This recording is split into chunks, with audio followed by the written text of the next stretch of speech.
Hi, my name is Rick Thomas. I'm the guy responsible for making this space look like a museum.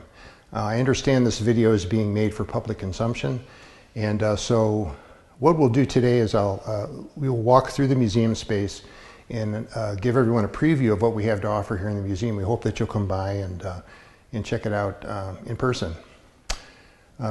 So when people enter the museum, the first thing we want them to see is that this was once a working chapel, Catawba Chapel. It used to be a Sunday school. The building was constructed in 1888, and it had a long history as a chapel. It was a non-denominational space, primarily a Sunday school. We have the story of Catawba Chapel up here on these cards. We have some artifacts from the original chapel, Bible of local origin. We have these communion trays. We have the clapper from the original bell, which is still in the tower and still works. Over here we have a cabinet that has some of the paperwork from the chapel. The Dorcas Society was a group of ladies that were involved with fundraising. One of their biggest fundraisers were their chicken dinners, and so we have some of their cups and plates. We also have pins from the kids' Sunday school, some of the books that they used, and some of the original logs from the Dorcas Society. Now, our museum is set up to take people through time chronologically. So we begin here and move in a counterclockwise direction through the museum. We have wall panels as one tool, and the wall panels that are on the periphery of the building are designed to kind of be a Cliff Notes snapshot of information. Not a lot of information, but in some cases quite a bit. They are complemented with these kiosks. So as you're moving through the museum, you can refer to the kiosks as well for more information. We begin the journey here on Catawba Island 400 million years ago. And at that time, where we are standing was once near the equator, and it was mostly underwater. It was a tropical ocean. And so as the sea creatures died off over the millennia, the ocean floor eventually turned into limestone. And limestone is calcium carbonate, and it's familiar to most of us. It's in the quarries all over the area. It's an excellent building material used for cement production. What makes Catawba unique is that our limestone has an extra ion, magnesium ion, and so it's called Silurian dolomite versus limestone. Columbus limestone is what is commonly thought of as limestone. Unfortunately, the magnesium ion does not make it a good choice for cement production, and that literally destroyed our first attempt to have a limestone quarry here on the island, the northwest shore, but more on that later. So we have some pictures that show the coastline, the Silurian dolomite that's all around us. It's used mostly as a decorative construction feature. So on this kiosk, which complements the wall panel, we talk about some of the common questions that people may have about Catawba Island. If you go back far enough in time, we know that where we live was part of the Laurentian River system. There was a river going through here. 14,000 years ago, we had the Laurentide ice sheet that went almost to the southern border of Ohio and was nearly a mile thick. And what we like our visitors to realize is that it took 10,000 years of global warming for this massive glacier to melt and leave behind the Great Lakes. I've actually put a little picture of the Perry Monument against a glacier to show how huge they were. So we want our visitors, and especially the kids, to know that global warming is not always a bad thing. It occurred over 10,000 years naturally here in this area, and it's part of normal meteorological cycling. Down on the bottom is one of the most common questions: is Catawba an island? And actually it is. It's called a tide island, which means that we are connected to the mainland by what's called a tombolo. In our case, it's Sand Road, and of course Sand Road has been developed over the years, but it used to be a very narrow strip of sand, and that connects us to the mainland. So as we move along, and I'll mention too that this display right here, people ask, well, why is that in geology? Well, on the other side of the museum, which we'll get to in a little bit, is the story of the Holt Cottage. Now, one of the kids that lived there was William Pierce Holt, And he became a geologist. He was a geology professor at Bowling Green University. So these artifacts are mostly from his collection. And we thought it fitting to have it in the geology section. What's interesting, though, is that many of these are fossils. And you can go here on Catawba and look for fossils, you'll never find them. Because of the magnesium ion in the limestone, fossils disappeared. So as we move along in history, we end up here with the very first native people to arrive in the area. Now we know that the first humans arrived in this part of the world around 20,000 years ago. We think that they came over through the Bering Straits. They came down through what is now Canada and eventually into the United States. We also think they may have come along the coastline. They may have come by the ocean. They hunted their way down along that strip of land and ended up moving to the east to our area. They also went south into Mexico, South America. And we think that people were here in Ohio as long ago as 18,000 years. There's some excavating being done over in the Marblehead area, and I think they found evidence of people there 15,000 years ago. So we have this display cabinet full of artifacts from that time. Some of these go back to the Clovis era, and we have some up here on the top, some arrowheads, spearheads, lance heads. The Clovis Point is one of the oldest spear points to be made by humans. They go back to the earliest years. They have found these spear points in the rib cages of mammoths, which were being hunted at the time. And so the name comes from Clovis, New Mexico. That's where the first Clovis points were found. But we have some that were actually here on the island. So if you think about people living their lives out here on Catawba, perhaps 18,000 years ago, that predates the pyramids. It's pretty fascinating. So we have a wonderful collection of artifacts here, some very valuable stuff that goes back to that time. So as we move along, now this kiosk panel here expands on this topic. We know that from excavations which are ongoing in the middle of Ohio that some of the oldest people here were from the Adena culture, which goes back to 1000 BC. And as I said, this is ongoing. So the experts are learning things as they move along. Other than arrow points, spear points, lance points, the only other evidence we have of the early peoples are these mounds, burial mounds. This is one in Chillicothe. It's one of the biggest. When the first settlers came, they found thousands of these burial mounds. Because the native people couldn't dig into the ground easily, they buried their dead going up. And usually the first people to go in the mounds were the most important, tribe leaders, chieftains, and so forth. We do know that, or we have evidence that there was a burial mound on Catawba Island in what is now called the Bluffs. And there's a fun quote here from Sketches and Stories of the Lake Erie Islands that goes back over 100 years ago. And they talk about how the Bluffs was originally a very special place for the native people. It was a ceremonial area. They have found evidence of bodies being buried there, important artifacts and so forth. Unfortunately, the story goes that the mound was bulldozed into the lake during development of that property. So that's common knowledge. I don't have a lot of evidence to support that. The other thing on this kiosk that's interesting is how the native peoples traded with each other.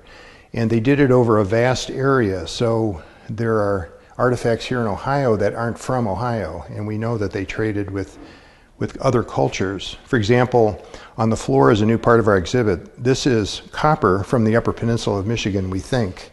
This was found in Ohio, and the native peoples would take raw copper and they would cold hammer it into tools and whatnot. They never melted it and cast it, but they did heat it and hammer it into usable utensils. As we move along through the kiosks, you'll see more information on the native peoples, how they lived, teepees, wigwams, longhouses, log houses and so forth, how they dressed, which wasn't very much in the summer. We have information on agriculture. The native peoples, we think, started the Three Sisters method of planting corn, beans, and squash that kind of supported each other. The corn plant was a good stalk for other things to grow onto. We know the native peoples harvested maple sap and turned it into maple syrup and sugar. And we have a newer artifact right here that we think is what is called a sugar yoke. And we acquired that from another museum. And the way this worked is a squaw would place this around her neck, and she would carry containers that the maple sap would be in. She'd go back to the camp, and it would be boiled down into either sugar or syrup. So we think that the native peoples really gave that to the settlers, taught them how to do that. We have some information on spears and addles, which was a device to throw spears much faster with more force. They go back 17,000 years ago as well. And they have been found in other parts of the world, so bow and arrow fishing. This panel talks about the evolution of the culture, a little bit on the medicine, on religion, lots of information. And from here we move to the first settlers that arrived in the area. So I should mention though, this is the last panel, kiosk panel, that has to do with the native peoples. And it talks about the fact that right up to the time of the settlers' arrival, the main tribe that was in this area were the Eries. And in 1654, something dramatic happened. The Erie Confederacy was totally wiped out. And we know that what happened was there was a lot of competition for beaver pelts. And Ohio had them. New York was running out of them. So the Iroquois, the very aggressive tribe from New York, moved into Ohio and basically massacred the Eries. So they were exterminated. And then for about 100 years, there really were no native peoples living here in Ohio. There was, they knew that it was not a real safe place. But little by little, the Ottawas and the Wyandots and some other tribes began to come in and set up camp and begin their lives. So the Ottawa Indians were some of the last ones here in Ohio until all the Indians were removed. And the last Ottawa Indian, we think, was this Betsy Mojon, and she was quite a character. Her story is presented here. She was involved in lots of mischief and fun stories, so you could read about that. So now here is the introduction of the first settlers. So we have some of the biggest names on the island, the Ellithorpes, Newton, Gamble, Reynolds, the people that really got business going here on Catawba. We call this island visionaries. What's interesting about this part of Ohio is that it was originally part of the Western Reserve. During the Revolutionary War, the retreating British troops burned down much of the property in New England. So the state of Connecticut owned a tract of land that went west called the Western Reserve.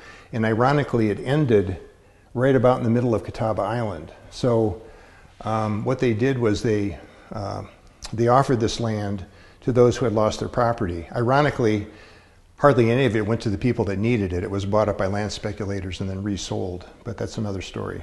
So we also talk here about the meeting of the settlers and the native peoples, sometimes peacefully, sometimes not. Unfortunately, we know that in many cases the European settlers didn't treat the Indians very fairly, and they didn't honor treaties like they should have.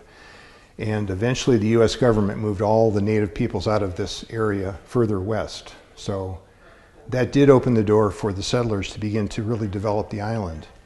Now, over here, to complement this, we have, this is new this year, this kiosk panel talks about some of the first settlers on the island, the ones that really got things going, the Porters, Ellithorpes, Neals, Gambles, Moores. We have an excellent artifact here that we're fortunate to have. This is a pre-Civil War tricycle that belonged to the Moore family. They were some of the earliest settlers, fishermen. We have a set of ice skates up here with a unique story. Belonged to Clark Neal, and he had a local blacksmith take some large hand files. If you take the wooden handle off, you have a metal tang, and the blacksmith was able to heat these up and make the curved fronts on these skates, remove the teeth, and make Mr. Neal some ice skates. Now, why use files? Well, files are made out of some of the finest metal, finest steel, tool steel. So they sharpen real nicely, and that's the story there. So we have those with a story. And then we go over here. we were fortunate to get this Riddling Rack.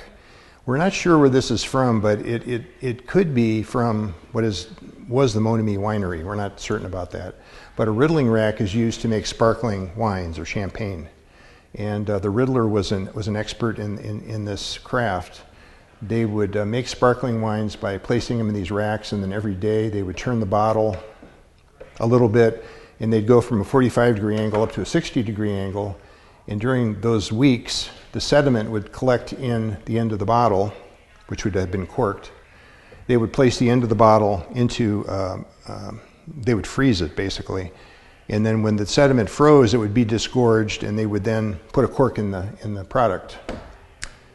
And that's why when you see champagne bottles, you'll often see this tin foil collar around the bottle. They did that to hide the fact that the level wasn't always the same. So this wall panel brings us into the story of the Catawba Grape, which was really one of the biggest industries on the island, earliest industries. It tells about the Catawba Grape itself, who brought the cuttings to this area. It talks about the fact that the grapes used are a hybrid, the fact that Nicholas Longworth was one of the earliest growers of the Catawba Grape, why they ended up here on the island. There was a blight that destroyed many of his crops in the Cincinnati area, including Mount Adams, which most people know where that is. And so some of the cuttings ended up north here, and it just took off like wildfire. It was a very popular crop back in the 1800s. We have information on some of the people that loved the Catawba sparkling wine. One of them was Henry Wadsworth Longfellow, who actually wrote a poem about Catawba wine. We have information on the first three major wineries here on the island. The first one goes all the way back to 1858 with Benedict Furr, then the Gideon Owen Winery, which was up near the top of the island, and the Catawba Island Wine Company, which became Monomy Winery, which is now going to be called, ironically, the Gideon Owen Winery once again. Different location, but the Smiths, Quentin and Donna Smith, bought the property, and they wanted to give a nod to Gideon Owen because they're microbreweries near the same area. So anyway, those are the three, a little bit of information on each winery. Over here, we have on this kiosk a little bit deeper information about the first two wineries. So Benedict Furr, his winery, we actually have a painting of what the winery looked like. He was from Switzerland, so he wanted to create a European type wine experience, wine drinking experience. He had an outside wine garden. Apparently he had a dance floor and a place to seat on the second floor. He lived in the home. And this house, this winery, was actually at the end of the street. It was just up Porter and Northwest Catawba on the corner there. We're told that there was a 24-foot deep wine cellar made of native stone that has been backfilled, so it's probably still down there. You just can't get to it. He had 600-gallon casks in that wine cellar.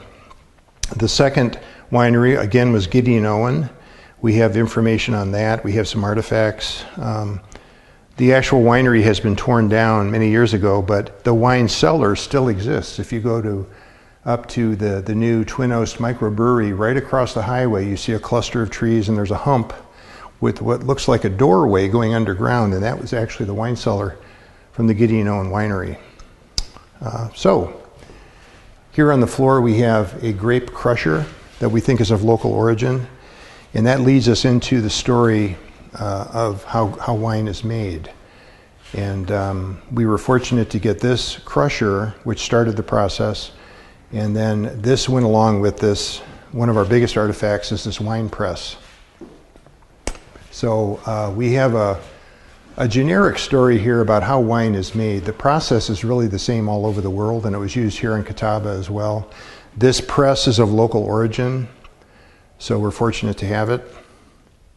And for those who enjoy winemaking, you can read all about it here. And our president, Craig Corporal, did a beautiful job on these 5 text cards of explaining in depth the story of the Catawba grape, where it came from, and all the details for those that want to dive into a more in-depth story. We have these in the wall cabinets that contains some unusual artifacts connected to the wine industry. These hand-blown champagne bottles, very big and very quite rare, I'm told. There's a champagne corker, some of the other accoutrements. This middle cabinet shows some of the local wine bottles that date back many years. And the one right here in the middle is the only known bottle from the original Catawba Island Wine Company. So that's unique. Some of the very old casks that they were put in. And then this final in-the-wall cabinet touches upon the peach industry. So we go from vineyards to peaches. And the peach story on Catawba is enormous. I mean, peaches began to be grown here around 1850, and they replaced the vineyards over a period of time. And one of the big players in bringing peaches to the island was J.W. Gamble, John Gamble. He's called the pioneer of the peach industry. Around the time of his death, the locals said that Catawba was a paradise of peach orchards. The whole island was covered in peaches. And they're some of the best in the country because of the unique soil here, the limestone, there's lots of minerals. And no one's really been able to duplicate the flavor of Catawba peaches. So these are some testimonials. We go around the corner here. This is brand new. This small display on the wall is called The Lost Sword of Catawba Island. And it's a very interesting story because this sword belonged to John or J.W. Gamble. And he, in his youth, was in the Civil War himself, Battle of Bull Run. He saw action there. And then he and his brother, Joseph, worked at the Johnston Island prisoner of war camp for a short time. And then, of course, he started the peach industry. And then he also started a hotel. We'll get to that in a minute. The Lakeview Hotel. Well, in his office in the hotel, he had his Civil War sword mounted above his desk. This is an officer's sword. It was given to him by his men. And the story goes is that when the hotel closed because of the Depression, the whole economy had slowed down, somebody broke into the hotel, stole it, and it disappeared for decades until the 1970s. The hotel was torn down. A boy or a young child was playing around the foundation and uncovered the sword, the lost sword. So we were fortunate to get that, and the whole story is here. And all around me here are accoutrements for peach growing and placing dusts and so forth on the trees. We have some of the old signs from the island. We have this wall panel that gets into a little more detail on some of the early peach growers, the Rothgars, the Schrates. Most people don't know that there are over 2,000 peach varieties, and some of them were developed right here in Catawba. This is new this year. We have a sled from, this is back in the mid-19th century from the Bergman family. And their famous slogan was, "Get a peach at the beach." Take a peach to the beach. We have their original sign, which is across the courtyard there through the window. So if people want to see the sign that used to bring the tourists into their facility to buy peaches. So at the bottom it says, "Take a peach to the beach." The story's right there. And the story goes that there's a connection to the feminist activist, and I can't think of her name, because of the painting they did of the backside of a lady. There were some protests about that sign. So there's an interesting backstory. It's mentioned on the card.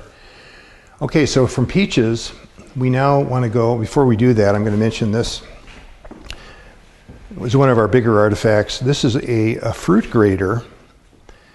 And by grader, I mean it grades peaches by size. So these were used by folks who were, after the peaches were harvested, they were placed up here at the top of the grader. They would roll down to the middle. These petals actually work these rods, and there are openings that go from small to bigger to larger. So as the peaches move down this conveyor system, the bad ones would be thrown in the chute, the bruised or the damaged peaches. The smallest ones would drop through here. They would go into baskets, then the medium, then the very large, and the biggest would go off the end into a basket. And it was worked by foot, and we think this was used by a local peach grower to make fast work of grading the peaches for sale. All right. So from peaches, we start to enter this other side of the museum, which gets into more of the things that Catawba are famous for. Things like hunting, fishing, recreational ventures. We start with ice harvesting, which was a big industry back in the 1800s and into the early 1900s. The Sandusky Bay was one of the largest ice fields west of New York, nearby here. However, when we get over to this kiosk, we mentioned that around Catawba, there were also some commercial ice houses. There were a lot of private ice houses as well. Ice was used for, to preserve food, but also for recreation. So ice fishing was popular long ago here in Catawba, as well as ice boating. These skates here on the floor belong to a commercial ice boat that was used right here on Catawba. So you can see pictures of ice boats in these photos, Victorian ladies standing on the ice. They were very heavy. They were used years ago to actually transport goods on the ice in the wintertime when the roads weren't very good. And we have a story about Ernst Navigon, who was a photographer back in that era, did a nice job of capturing life as it was. This tells the story of ice harvesting, from preparing the ice to cutting it to harvesting it and floating it to the ice houses to transportation. It was a big, big industry back in the day. Many of the German farmers did this in the wintertime because they needed the work in the winter. And they had a whole system devised to cut the ice into cakes, float it to these conveyor systems up into storage houses, and keep it through the summer. So there's this, and then right over here, we have some of the tools that were used with the ice harvesting, a little bit more information on how it was harvested from harvest to delivery using tongs. And then we move along to, I think we'll mention this cabinet since we're finishing up ice harvesting. This cabinet is unique because it belonged to a man named Ira Dutcher. And Ira Dutcher was a very smart, a very clever German immigrant who had a mathematical background, engineering background. For a 5-year period, he was the supervisor of an ill-fated quarry operation on the northwest side of the island. It took them a few years to discover that Silurian dolomite, which I mentioned earlier, was not a good product for cement. So the quarry soon shut down. But Mr. Dutcher owned a home at the top of the island, right where the Miller Ferry dock ticket booth is, on that corner there. And he would take in boarders. And that story is told over here on this kiosk. The fact that he had this boarding house, he took in boarders. He used this ice box to store food and to serve his guests. It's incredibly heavy. It's made out of oak.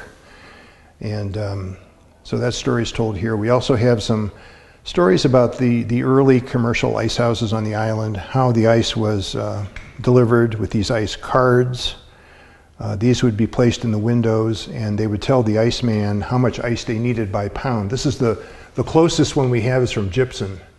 So when you see 50, 25, 175, that's how many pounds. When the top number tells the iceman, okay, I need 100 pounds of ice, and he would deliver that.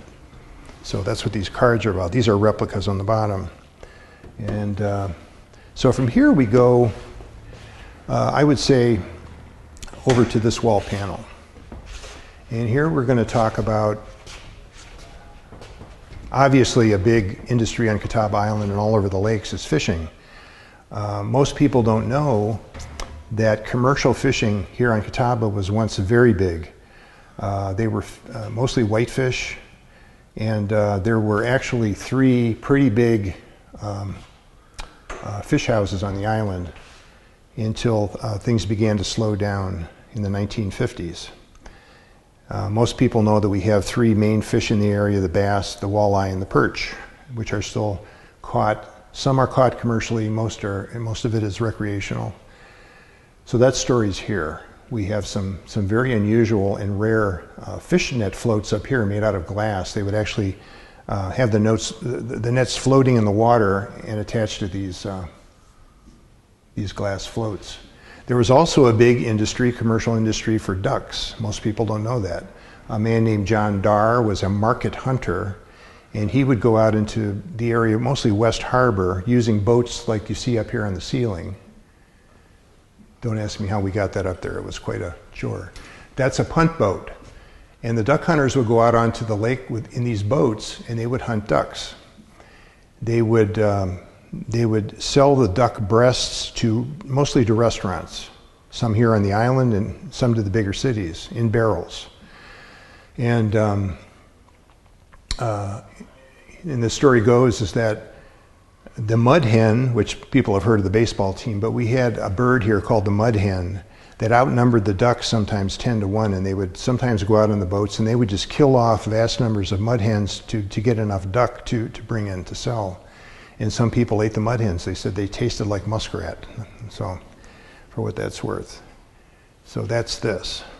I think let's just go to this wall panel and we'll come around.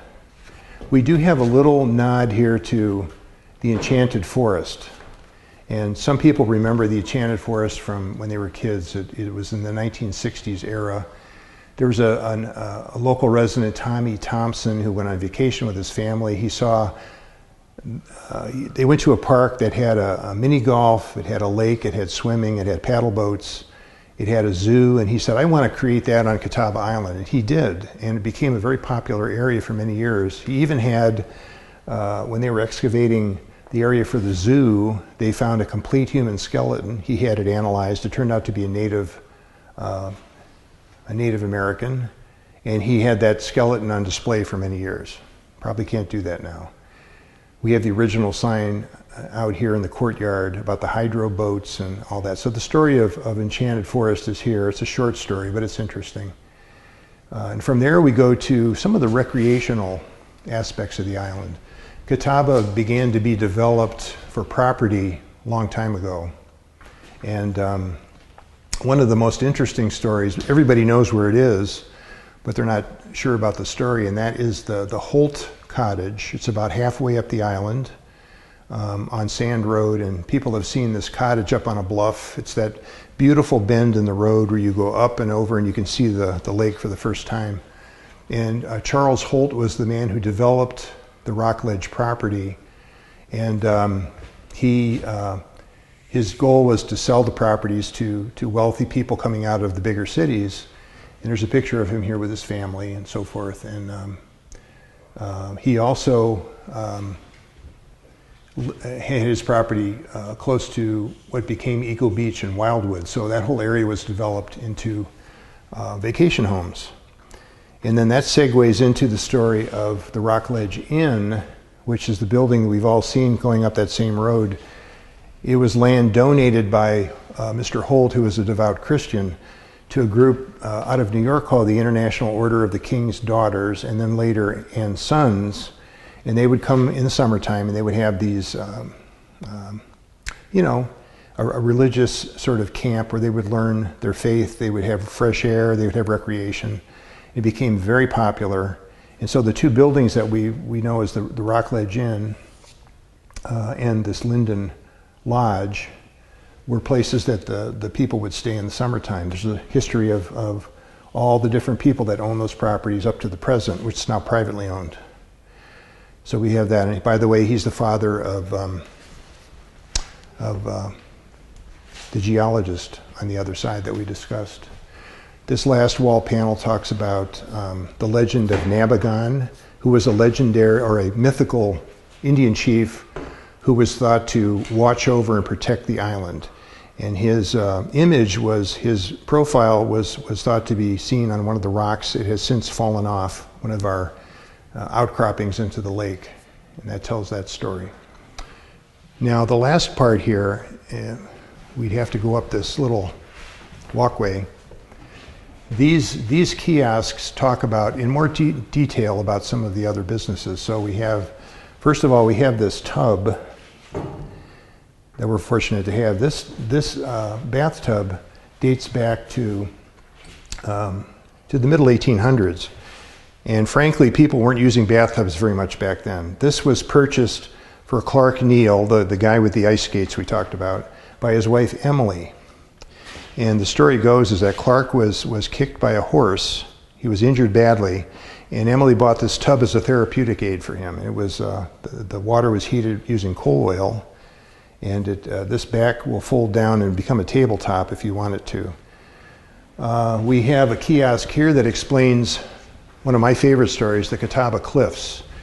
And this story involves what is now the Cliffs. It's a gated community on the north west rim of the island. Some beautiful homes there now. Most people recognize this entrance, the north entrance. There's an ice cream shop and there's a gate here. But J.H. Bellows was an attorney from Toledo, and the story goes is that he visited the Cliffs on a car drive one day and fell in love with it and bought the whole property. It wasn't very good for farming because it's very rocky. So he bought the property, and his vision was to sell lots there to the wealthy in Toledo. And a come-on was if you buy a lot, you'd get a free membership to the Catawba Island Beach Club, which is now the Catawba Island Club. And Holt's dream was to have a golf course, have overnight accommodations, have a bathing beach, and a marina. So you begin to see the CIC development. And his original plan was to have this five-winged hotel with a ballroom in the center. And if you've ever seen the CIC, he was only able to build one wing of that five-wing hotel. And then the Depression hit, he went bankrupt, and that was the end of that. So that's all that we have, but it would have been magnificent. There's a lot of pictures here from that time period, and as the club developed from the Kyle family, we've got stories of how things developed, and finally how the Stouffer family took it over in the 1960s, and their mission is ongoing. It was made for families and for a place to relax and have fun. So that's the story of the Cliffs. We have the story here of the Gem and Terrace Beach area, which is kind of the northeast part of the island where there was a lot of swimming, dancing going on. There was competition between different people. Gem Beach evolved into Gem and Terrace Beach. There was also, and that was a fellow named Mott Barnholt who developed Gem Beach. There was another fellow named Rounds who developed Terrace Beach, and there was competition, and there were some mysterious fires that occurred, and then it finally turned into the Twin Beach Resort, and now it's pretty much, we still have Gem Beach. But people don't realize that back in the 1920s, when the automobile was beginning to take off and people could get around easily, dancing was very popular here on Catawba. There were dance halls, dance marathons, all that was occurring back in those days. And over here, now this kiosk panel talks about two topics: the history of education and the Postal Service. They're both kind of interesting. Education on the island began way back in a cabin, a log cabin that was called the Smith Cabin. So the first settlers had their kids go. Tinker Smith was his name. And as the population began to grow on the island, it did so by populations mostly concentrating at the top of the island because ships were coming and going, and at the bottom of the island because they were close to farming communities. The center didn't really develop that much until later. And so we went from Tinker Smith's log cabin to 3 district schoolhouses that were built. 1, 2, 3. We have pictures and stories here. And eventually, as the population grew and transportation was better, around 1912, these 3 schoolhouses were closed, and the centralized school was built. And wagons that were modified into school buses were pulled by horses, and the kids were all taken to this. And that's on Schoolhouse Road. The building's still there. Most of us have seen it. It's not a school anymore, but it's there. Eventually, all the education went off the island. So this is a picture, by the way, of the centralized school. There's the bus, the horse-drawn bus. And It's kind of interesting, these schoolhouses, this one was moved. They actually moved these structures back in the day with horses. So this one was moved. The District 2 schoolhouse is still standing. It's just across the street. It's a private home. This District 3 school building was on Cemetery Road, was moved by horses to the end of Barnum Road and became a twine house. And so you can see pictures of this painted red over on the fishing wall panel. So the buildings were moved around. That story's here. On the bottom is the Postal Service story, and that's interesting because in the earliest days on the island, instead the mail would arrive in Port Clinton by rail, I believe, and instead of sending it up to the island directly, you know, like just a few miles trip, a 7-mile trip roughly, they would take the mail from Port Clinton and send it to Sandusky, put it on steamships, and then the mail was delivered to all the islands via steamship, and we were the last stop, the top of the island. Which leads us into this wonderful cabinet that we were able to acquire. This is new this year. This postal cabinet belonged to Caleb West. You see these slots open. And so Caleb had this postal box in his general store, which was actually on the corner of East Sloan and Northwest Catawba Road, just down the road here. It had doors that open here. Now we have it closed permanently because it's a bit fragile. These doors would open for bigger packages. These were individual postal boxes, and it was designed for privacy. So if you lift one of these up, you can't see your neighbor's mail, just your box. And then these doors all fall down. It's made out of local black walnut, and it was when Caleb West was and he was the postmaster, one of the very first postmasters around 1870. And there's a fun story about this. Number one, his store was close enough to the dock where the steamships delivered the mail that he didn't want to hitch up his wagons and go through all that rigmarole. So he used this hand-pulled wagon here on the floor, and he would take that from his general store up the street to the dock, load the mail into it, take it back to the general store, and put it in all these boxes, right? Island lore tells us that whoever won the local elections was the postmaster. We're not sure if this is exactly true, but some say it is. So Caleb was a Republican. If the Republicans won the local elections, Caleb was the postmaster. When the Democrats won the election, John Cagney was the postmaster. So if you come on the back of this cabinet where the mail was put in, the story goes is that if he was not the postmaster, or when he wasn't the postmaster, he would use this cabinet to put fixtures in, nails, screws, etc., because he also had a hardware store. And we're fortunate to still have 2 of the paper stickers on the back. If you look closely, you'll see the word screws up here, and you'll see handwritten nails. So that part of the story appears to be true. This is screws, this is nails. But that's where the mail would go, or the fixtures, depending on what he was doing. So that's the story of mail. And if we go over here to these kiosks, this kiosk is new this year. We call this Fun Facts because in our research we found some stories that were just fun and they were informative. For example, everyone's heard of Hires Root Beer. The Hires family was wealthy. They would stay at the Lakeview Hotel, and we'll talk about that in a minute. But the story goes is that they had one of their children there, delivered at the Lakeview Hotel in the summer. And then they used the picture, the rendering of their child on the products. I want another glass of Hires Root Beer. Say mama. So that's that story. We have stories, Don Rhodes contributed this story. You know, the peach trees would die, as they do. And in most parts of the country, they'd cut the tree down, they'd pull the stump up, and that would be the end of it. But here in Catawba, there's so much limestone, so much rock under the surface that the trees became rooted in the rock and you couldn't just pull them up.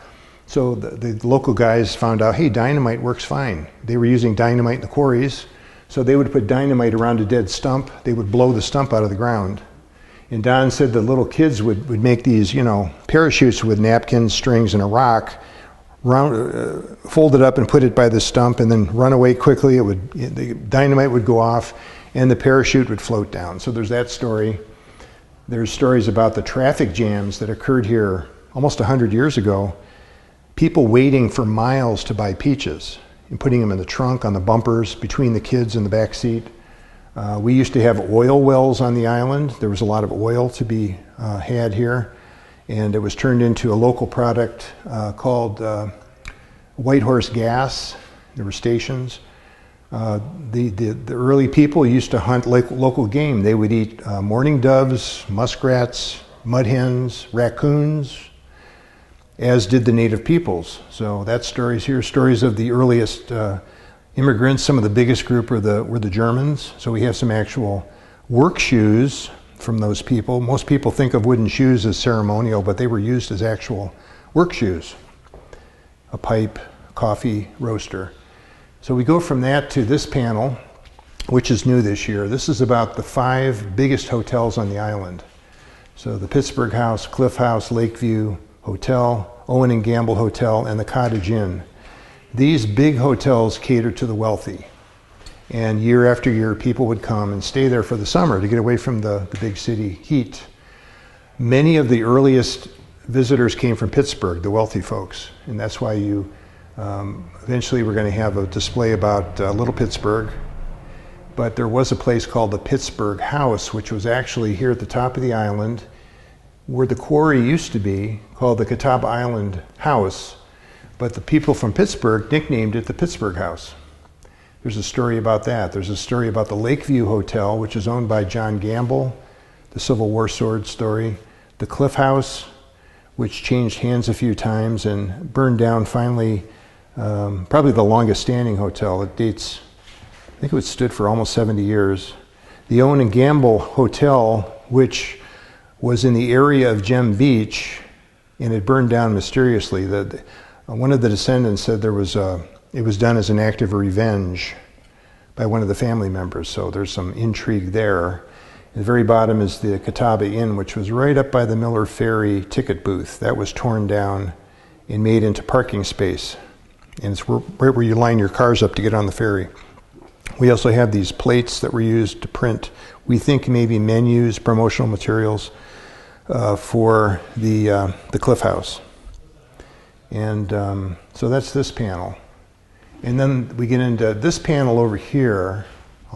If you can get it. This is really one of the last ones. This is just another fun panel that we did last year. We call it Guess What? And what we have here are artifacts from the early settlers, and your mission is to try to figure out what they were used for. And sometimes it's hard.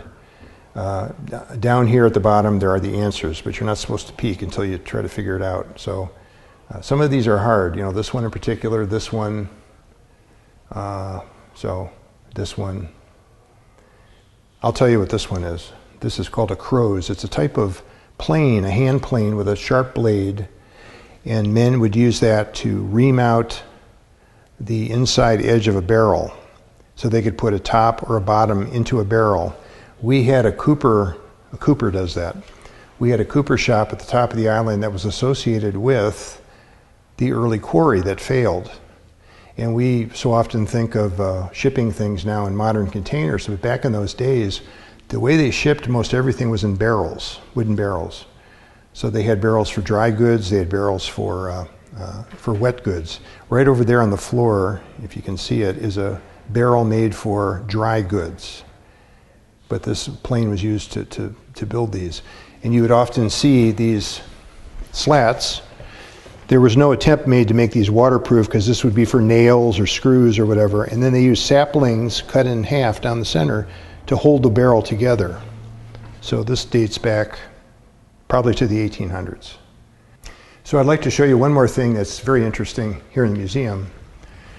If you come back to the corner that has to do with winemaking, you'll notice a very big, very heavy wooden sign called Pure Unfermented Grape Juice. Now, some people will ask, well, why on earth would they be so interested in selling just grape juice? I thought we were selling wine. This sign dates to the era of Prohibition. So here in America in 1919, May 27th, the Volstead Act was passed, which made it illegal to manufacture and sell commercially alcoholic beverages, right? Well, many of the wineries were put out of business by this law because it wasn't repealed until 1933. And so some of the more clever grape growers decided, okay, how can we survive this? And one of them was George Lantz, a local wine grower or grape grower. And George made a pamphlet, which we have a facsimile of over here, and Directions, Lantz's Grape Juice. And what he did was sell grape juice to customers with a booklet that quoted chapter and verse the law that you're not supposed to, commercially make alcoholic beverages. So his approach was, you can make your own vinegar using my grape juice. So he gave all the steps on how to do that, how to prepare the grapes, how to ferment the grapes into wine, because you have to have wine first to make vinegar, right? So you get the idea. The customer could make either vinegar or he could make wine, make his own wine, using Mr. Lantz's grape juice. Another company that survived was Meyers. You still see the name in the store quite often. Meyers Wine Cellars. They had facilities on Kelly's Island, and they also sold grape juice. So that's the story of this. You can see a real big orchard sign that was once here on the island, very heavy. We managed to get those up there, but I think they're important to have in this part of the museum. So, also, I'll mention one more thing. On that wall back here, you see a large, what looks like a pan.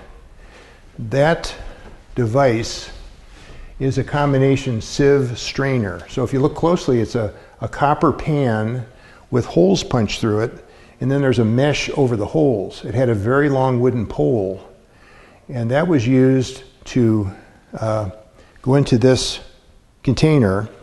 The juice would flow into this container. They would add yeast. It would be fermenting. They would check the temperature, the sugar content, etc.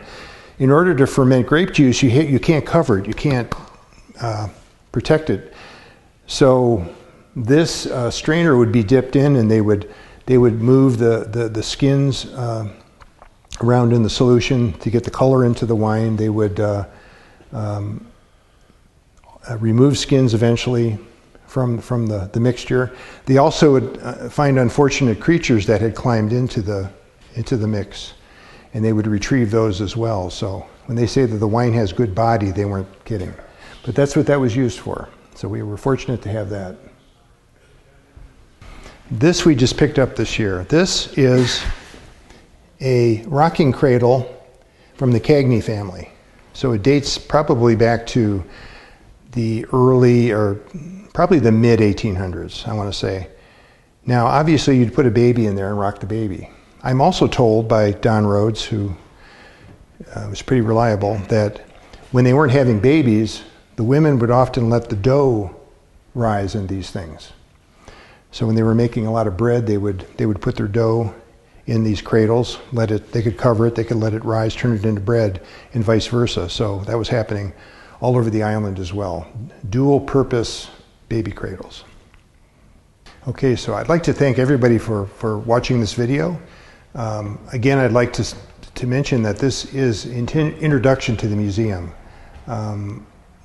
You really need to come here in person to experience everything that we have. We've often been told by people that this is an information-dense museum. It's a small space, but we have a lot of information in the stories and in the artifacts. So we hope you'll come and visit and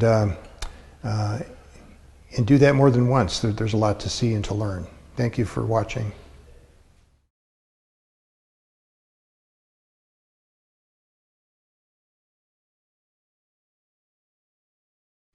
Hi, I hope you enjoyed the video. I would like to make a few corrections, however, and we'll start here at the first station. I indicated that this was called the Catawba Chapel, which it was early on. However, as time went by and pastors from different denominations came here to preach a generic gospel message, it became known as the Union Chapel. And so that's the term that typically is attached to this building. So in this wall panel, I indicated that we think the first native peoples were here as long ago as 18,000 BC, and that excavation work was being done in the Marblehead area that went back about 15,000 years ago. That's not quite correct. We have since found out that the excavations being done probably go back about 4,500 to 5,000 years ago. Doesn't mean there weren't people here. It's just that we don't have evidence yet, and this excavation is ongoing, so stay tuned.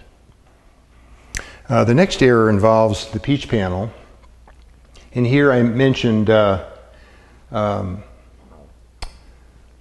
called him Bob Schreit, but he actually is pronounced Bob Schride, one of the early peach growers.